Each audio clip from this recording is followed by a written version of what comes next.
ci ndigalu xalifa général de la Fayda Tidianiya Cheikh Mouhamadoul Mahi Ibrahima Niass ak Cheikh Mouhamadoul Amine Ibrahima Niass le représentant di xalif à Dakar Dahiratu Nasri wal Fathi ci njiital Cheikh Mouhamad Bachir Ndaw ñoo am mbégte kontaan di leen woo ci seen takkusaanu zikr timisu Baye Niass bi ñuy amal jàpp ko dimanche 25 décembre 2022 fii ci Kër Massar monument Baba Lamine.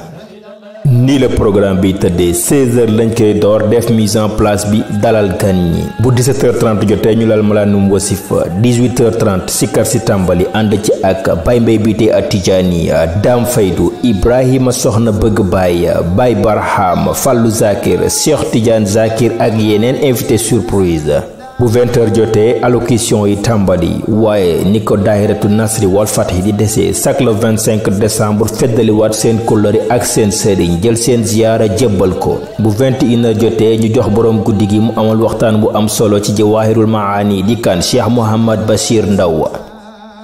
kon programme baa ngi noonu bu ko kenn wuute dimanche 25 décembre 2022 fii ci Kër Massar dend ak monument Baba Lamine takkusaanu zikr timisu Baye Niass ak waa Dahiratu Nasri wal Fathi ci njiital Cheikh Mouhamad Bachir Ndaw ngir yeneen leeral defal 77 517 65 02 wala 77 420 19 06 wala 76 529 37 50